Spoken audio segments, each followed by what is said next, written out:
토지거래 허가구역 내 매물에 예외적으로 시간을 더 주기로 했습니다. 먼저 세입자가 낀 집을 살 경우 실거주 의무를 최대 2년 미뤄줍니다. 세입자가 살고 있는 주택은 계약 기간이 남아있어 당장 팔기 어렵고 세입자 계약을 보호해야 한다는 지적에 따른 겁니다. 다만 사는 사람이 무주택자일 때만 해당합니다. 임차 기간이 끝나는 날엔 바로 실거주해야 합니다. 전세를 끼고 집을 사는 갭 투자를 한시적으로 허용하는 셈 아니냐는 지적 때문입니다.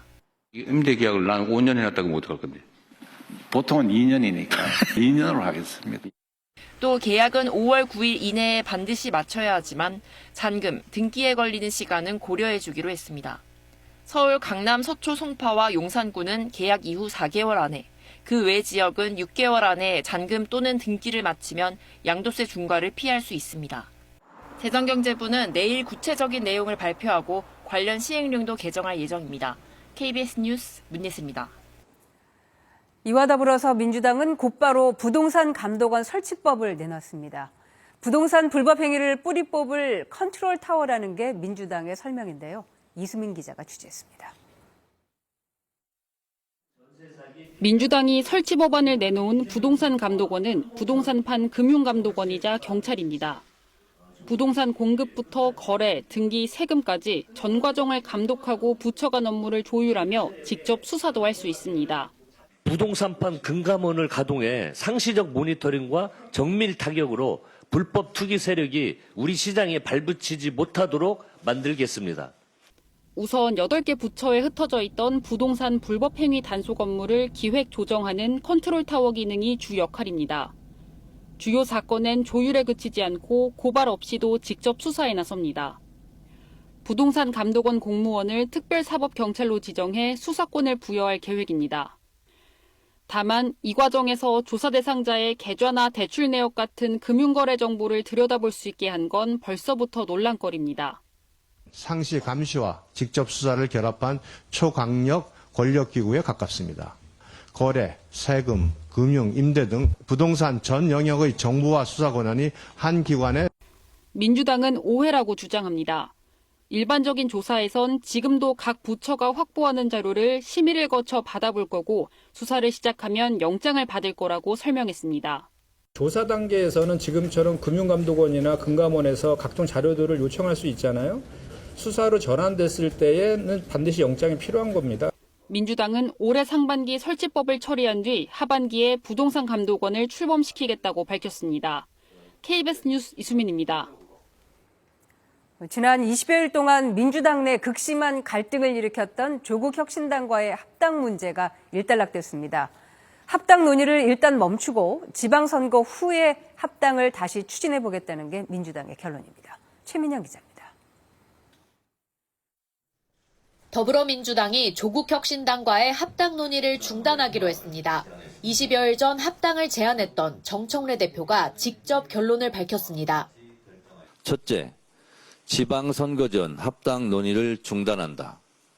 둘째, 연대와 통합을 위한 추진 준비위원회 구성을 결정하고 조국혁신당에도 구성을 제안한다.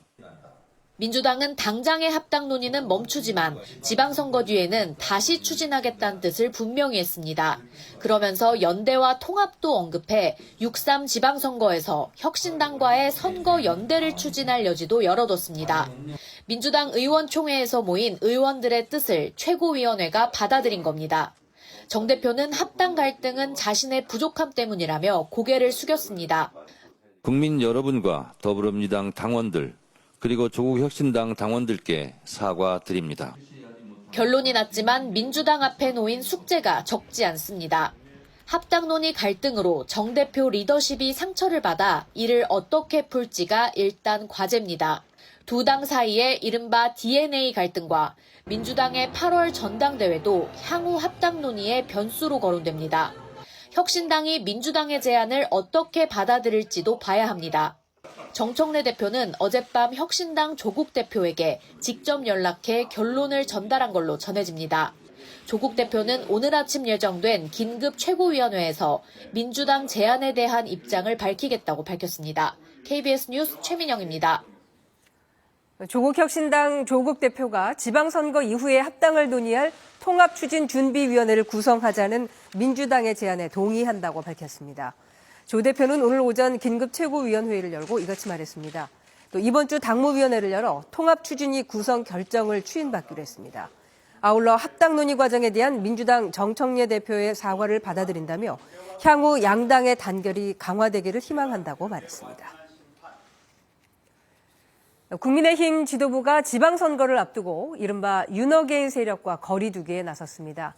당내 친한계와 소장파 등은 냉소적인 반응입니다. 여서연 기자의 보도입니다. 국민의힘 강성 지지층을 대변해온 김민수 최고위원이 이른바 윤어게인에 이렇게 말했습니다. 우리 당은 윤어게인을 외쳐서는 지방선거에 이길 수 없다라고 생각합니다.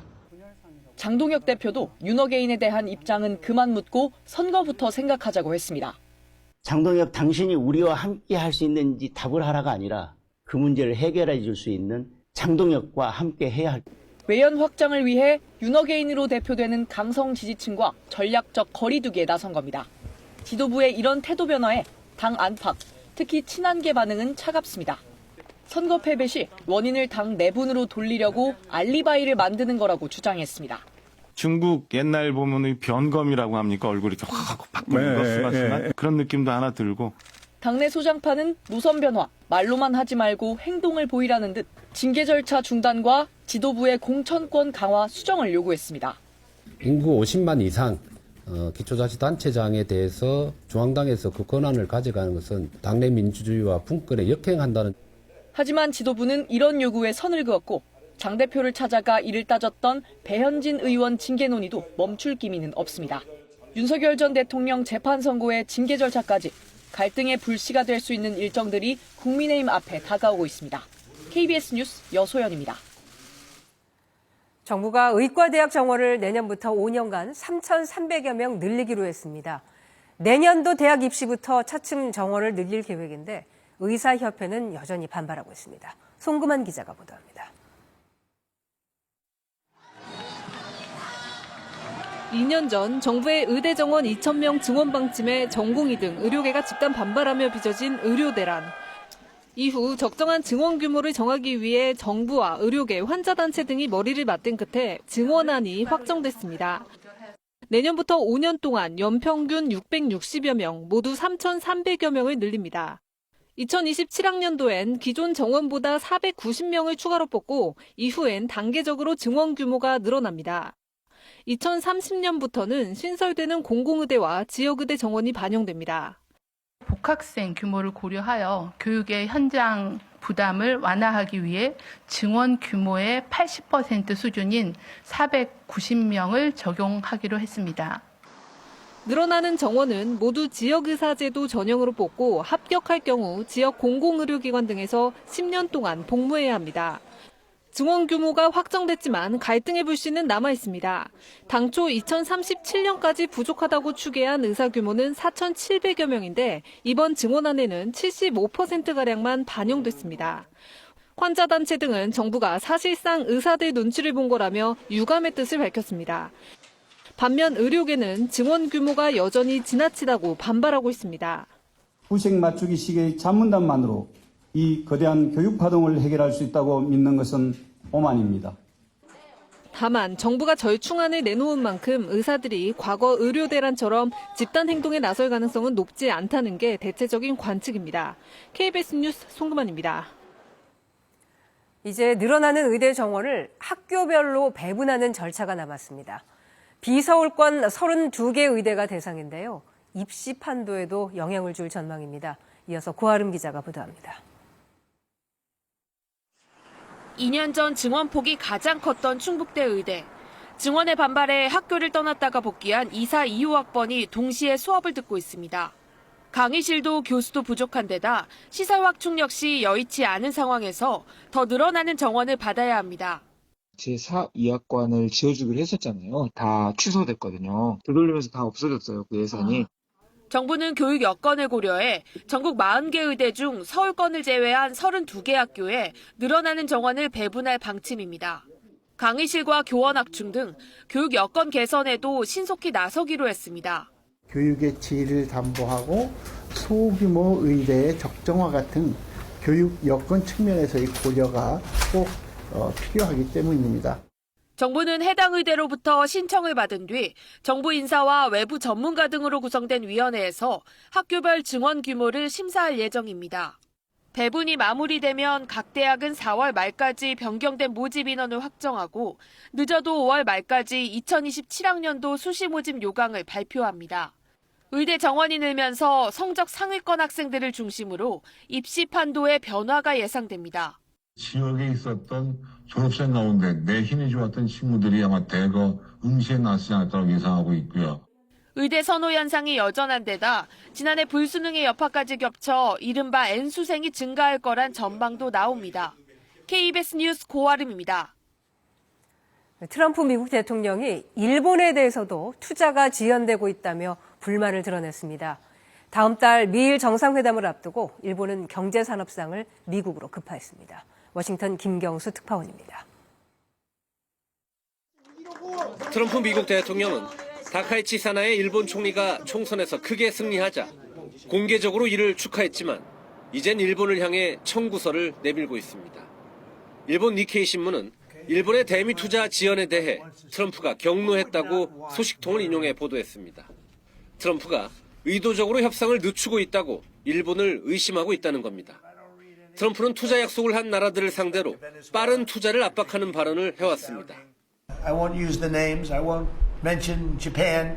I refuse to mention South Korea. I will not mention names. But they were ripping us off like nobody's ever been ripped off before. 일본이 미국에 약속한 대미 투자는 5,500억 달러 규모입니다. 대미 투자 첫 안건으로 데이터 센터용 가스 발전 시설, 인공 다이아몬드 생산 공장, 원유 선적 항구 등을 미국과 조율 중인 것으로 알려졌습니다. 하지만 일본은 미국 연방대법원의 상호관세 판결 등을 지켜보며 서두르지 않는 것 같다고 니케이는 분석했습니다. 다음 달 워싱턴에서 열리는 미일 정상회담을 앞두고 양측 모두 계산기를 두드리고 있다는 평가도 나옵니다. 揺るぎない日米の結束を改めて確認するとともに、外交、経済、安全保障、こういった幅広い分野の日米協力を一層推進する。 그러나 트럼프가 대미 투자 법안 처리 지연을 이유로 한국산 제품에 대한 관세 인상을 위협하는 상황은 일본에도 시사하는 바가 큽니다. 일단 급한 불을 끄기 위해 일본의 관세 협상 담당자인 경제산업상이 내일 워싱턴을 방문합니다. 러트링 미 상무장관과 만나 약속했던 대미 투자를 논의할 것으로 보이지만 당장 투자 안건이 결정되긴 어렵다는 관측이 지배적입니다. 워싱턴에서 KBS 뉴스 김경수입니다. 이번엔 KB증권 연결해서 오늘의 주식시장 알아보겠습니다. KB증권입니다. 국내 증시 변동성 높습니다. 코스피 시장 40포인트 넘게 밀리다 낙폭을 줄이고 있습니다. 사흘 만에 하락 중입니다. 코스닥 시장도 하락 반전하는 등 혼조세입니다. 이 시각 현재 코스피는 4.66포인트 하락한 5,297.03에, 코스닥은 3.7포인트 상승한 1,118.9에 거래되고 있습니다. 미국 증시에서 다우지수는 상승했고 S&P 500과 나스닥 지수는 하락했습니다. 유틸리티와 산업재 등 방어 성격 산업군이 상대적으로 강세를 보였습니다. 코스피 시장에서 개인과 기관은 동반 매수를, 외국인은 매도 중입니다. BGF 리테일과 CJ 대한통운이 52주 신고가를 기록하는 등 유통주가 강세를, KB금융은 역대 최고가를, 한미약품과 대우건설도 52주 신고가를 돌파 중입니다. 이 밖에도 롯데케미칼과 DLENC, 제약바이오주 좋은 흐름 보이고 있습니다. 반면 삼성전자와 SK하이닉스, 롯데에너지 머티리얼즈와 FNF, 두산은 약세입니다. 코스닥 시장에서는 에이프릴 바이오의 상한가가 눈에 띕니다. 이 시각 현재 달러화에 대한 원화 환율은 1,456원 80전에 거래되고 있습니다. 지금까지 KB증권이었습니다.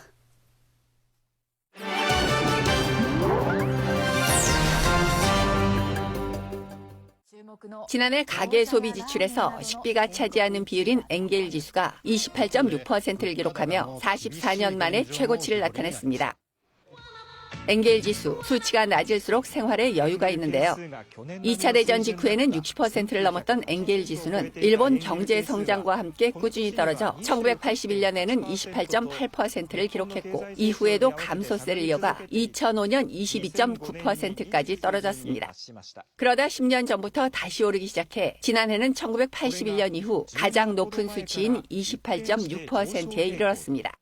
쌀값을 비롯한 식료품이 잇따라 오르고 외식 비중이 늘어났기 때문입니다. と思うのでなるべく安いところを探しますけど商店街でいろんな店が多いから比べやすいから 도쿄 다이도구의 한 시설에서는 기증받은 아동복을 필요한 사람에게 무료로 나눠주고 있는데요. 고물가 때문에 이용자가 늘면서 지난해는 5천여 명이 이 시설을 이용했습니다. 44년 만에 최고치를 기록한 엔겔 지수, 고물가 시대를 살아가는 시민들의 팍팍한 현실을 그대로 보여주고 있습니다. 중국에서 불티나게 팔리는 불꽃놀이 도구가 화재 위험성이 큰 것으로 실험 결과 드러났습니다. 중국 SNS에 없어서 못 판다는 불꽃놀이 도구. 횃불 모양의 쇠막대에 쇠수세미를 넣고 불을 붙여 회전시키면 불꽃놀이 도구로 변신합니다. 20yuan, 한화 4,200원이면 중국 무형유산 쇳물 불꽃놀이 나태화와 비슷한 시각 효과를 낼 수 있어서 인기이지만 실은 위험한 도구입니다. 도구에 불을 붙이자 순식간에 불꽃이 16m 이상 사방으로 튀고 주변 온도도 500도를 훌쩍 넘습니다. 실제로 불꽃놀이를 하다 불이 난 화재 영상도 SNS에 많이 올라옵니다. 사과 한 덩어리가 파일 정도로 힘도 엄청납니다. 从实验中可以看到这种网红打铁花稍有不慎就会引燃周围的火烧身. 중국 무형유산 쇳물 불꽃놀이 나태화는 베테랑만이 선보일 수 있는 위험한 묘기입니다. 소방대는 간편 도구로 흉내내선 안 된다고 당부합니다. 튀르키예 동부 카르스주의 광활한 설원이 거대한 경기장으로 변했습니다. 수백 년 전 전사들의 용맹한 기계를 엿볼 수 있는 전통 승마 스포츠 대회인 치리트가 열린 현장. 영하의 추위 속에서도 눈 덮인 들판은 달리는 말과 선수들의 열기로 가득합니다. İlk defa Cirit'i böyle bir canlı bir şekilde seyrettim. Çok zevkli bir oyun. Çok özel bir şey bu. 말을 타고 달리며 상대에게 나무창을 던지는 이 스포츠는 튀르키예의 오래된 전통 경기입니다. 과거 중앙아시아 전사들이 전투 기술을 익히기 위해 시작된 것이 이곳 카르스를 상징하는 문화유산이 됐는데요. 관광객들에게 치리트 관람은 필수 코스로 자리 잡았을 정도입니다. Ben Cirit'i ilk defa kar üzerinde gördüm. Binicilerin ata hakimiyetleri, atların zaten kendi güzel. 카르스에서는 이 역동적인 전통이 끊기지 않도록 전순 교육도 꾸준히 이어지고 있습니다. 호주에서 한 10대 소년이 놀라운 용기와 강인한 생존 의지로 가족을 구해 감동을 주고 있습니다. 호주 서부 해안 끝이 보이지 않는 거친 파도 속에서 13살 소년 오스틴 애플비는 어머니와 두 형제 자매와 함께 카약과 패들보드를 타다 강한 바람에 떠밀려 바다 한가운데 고립됐습니다. 날이 어두워지면서 구조 가능성이 희박해지자 오스틴은 홀로 육지까지 헤엄쳐 도움을 요청하기로 결심합니다. 무려 4km, 약 2시간 동안 거센 파도와 공포 속에서 사투를 벌였습니다. I was fighting rough seas because I thought I saw something in the water and I was really scared. 포기하고 싶었던 순간도 많았지만 오스틴은 끝까지 물살을 헤쳐나갔습니다. I was just thinking in my head, like thinking I was going to make it through. Just said, all right, not today, not today, not today. I have to keep on going. 마침내 해안에 도착한 오스틴은 탈진에 쓰러졌지만 약 2km를 더 달려 구조를 요청했습니다. 구조대는 즉시 출동했고 패들보드를 붙잡고 버티고 있던 가족은 무사히 구조됐습니다. 전문가들은 해상에 바람이 부는 경우 순식간에 위험해질 수 있다며 해양 활동 시 주의를 당부했습니다. KBS 월드뉴스입니다. 쿠팡 개인정보 유출 사고와 관련한 민관합동조사단의 조사 결과가 나왔습니다. 개인정보 3,300여만 건은 물론 가족과 지인 등의 개인정보까지 대거 유출된 정황이 확인됐습니다. 신수빈 기자가 취재했습니다. 3,367만 명, 쿠팡 개인정보 유출 피해자의 수입니다. 쿠팡이 최초 신고한 4천여 건보다 무려 7,000배 넘는 개인정보가 새나간 겁니다. 유출 규모가 최초 신고된 4,500여 개가 아닌 3천만 개 이상임을 확인하였습니다. 공격자가 자동 프로그램을 이용해 공동 현관 비밀번호가 포함된 배송지 목록 수정 페이지를 5만여 번, 민감한 상품 목록이 포함된 주문 목록 페이지는 10만여 번 조회한 것도 새롭게 드러났습니다. 배송지 목록 페이지도 1억 4천만 번 조회됐는데 여기엔 가족과 친구 등 지인의 배송 기록이 다수 포함됐습니다. 정보 유출 경로도 확인됐습니다. 쿠팡 이용자가 아이디와 비밀번호를 입력해 접속하면 쿠팡 관문 서버는 이를 확인해 전자출입증을 발급해줍니다. 이 과정에서 서명키로 본인 여부를 확인하는데 쿠팡 전 개발자였던 공격자는 이 서명키를 대규모로 탈취해 무단 접속하는 수법을 썼습니다. 체감이 가지가 않아요. 유출된 거는 변함이 없는 사실이니까 진실된 사과가 우선이라 생각됩니다. 정부는 쿠팡에 자료 보전을 명령했지만 5개월 분량의 웹 접속 기록 등이 삭제됐다며 수사당국에 수사를 의뢰했습니다. 또 침해 사고 인지 24시간이 지난 뒤 신고한 것에 대해 과태료를 부과할 예정입니다. 과기정통부는 이달 내로 쿠팡에 재발 방지 대책에 따른 이행 계획을 제출하도록 하고 올해 7월까지 이행 결과를 점검할 계획입니다. KBS 뉴스 신수빈입니다. 지난해 국내 신규 등록 전기차 가운데 중국산 비중이 34%로 올라섰습니다. 테슬라가 중국에서 만든 차를 들여온 영향이 큰데 최근에는 중국 자체 브랜드도 존재감을 키우고 있습니다. 이재희 기자가 보도합니다. 중국 전기차 업체 비아디가 국내에 출시하는 소형 전기차입니다. 가격은 2,450만 원. 비슷한 사양인 현대와 기아의 전기차보다 수백만 원 싸고 보조금을 적용하면 비슷한 수준입니다. 현대나 기아 브랜드의 이런 차들하고 동급 수준에서는 가성비가 매우 좋은 것 같습니다. 지난해 1월 한국 승용차 시장에 공식 진출한 비아디는 첫 해 판매 실적이 6,000대를 넘었고 특히 지난달 1,347대가 팔려 수입차 상위 5위권에 진입했습니다. 중국차라는 브랜드를 벗겨내면 가장 편안하고 시승을 경험하신 고객분들의 구매 전환율이 굉장히 높은 편입니다. 중국산 테슬라의 공세도 거셉니다. 상하이 공장에서 만든 모델 3와 모델 Y는 지난해 5만 9천 대가 팔렸습니다. 최대 940만 원을 깎아주며 가격 전쟁에 불을 붙였습니다. 전기차 관련되는 생태계가 중국에서 잘 발달돼 있고 저비용으로 소재나 부품이나 이런 걸 조달하고 인건비도 기본적으로 싸고. 지난해 한국 전기차 신차 시장에서 중국산 점유율은 34%까지 치솟았습니다. 반면 현대차그룹은 같은 해 중국을 뺀 글로벌 전기차 시장에서 비아디의 판매량을 추월당했습니다. 전기차뿐 아니라 산업 생태계가 위축되거나 붕괴될 위험성이 점차 높아진다는 배터리 모터도 있을 테고 컨트롤러나 여러 가지 전장 부품들도 있습니다. 정부는 2년 전부터 중국산 배터리를 장착한 전기차에 대한 보조금을 낮췄지만 중국산이 더 싸게 밀고 들어와 자리를 넓혀가는 흐름을 바꾸진 못했습니다. KBS 뉴스 이재입니다. 흥행 보증수표로 떠오른 배우 박정민이 연극에 이어서 영화 휴민트로 관객들을 찾아옵니다. 또 가수 김수철이 데뷔 40여 년 만에 음악이 아닌 캔버스를 들고 대중 앞에 서게 됐습니다. 한 주간의 대중문화 소식 조정아 기자가 전합니다. 영화부터 연극, 드라마, 출판사 대표까지 쉴 틈 없이 활약 중인 배우 박정민.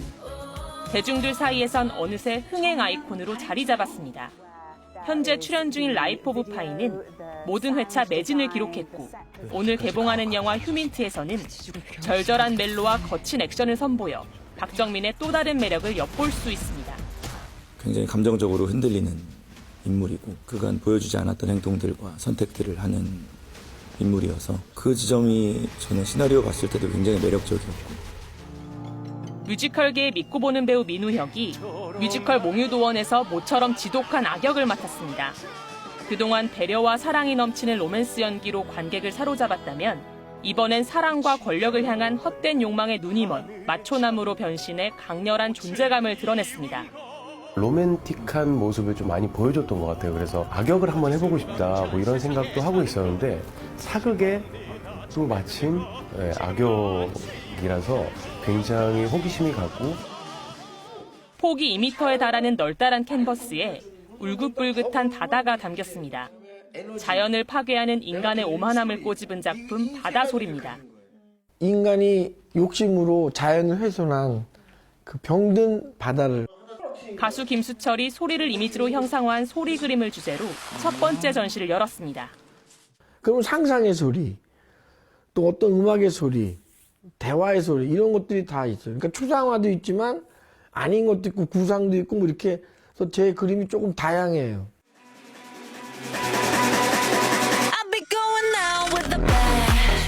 걸그룹 아이브가 정규 2집 수록곡 뱅뱅을 미리 공개하며 화려한 복귀를 신고했습니다.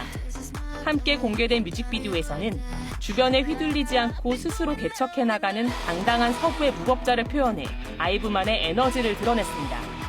KBS 뉴스 조정아입니다. 지금도 서쪽 지역을 중심으로 짙은 안개가 남아있는 곳이 있습니다. 인천과 광주, 무안공항에는 저시정 경보가 내려져 있어 미리 항공기 결항 여부를 확인하시는 게 좋겠습니다. 이 추위가 물러나자 다시 미세먼지가 말썽입니다. 오늘은 수도권과 강원 영서, 충청과 전북, 광주, 대구와 경북의 일평균 초미세먼지 농도가 나쁨 수준을 보이겠습니다. 또한 저녁이 되면 미세먼지가 남쪽으로 번지면서 전남과 경남, 부산과 울산 지역까지 공기가 탁해지겠습니다. 당분간 평년보다 온화한 날씨가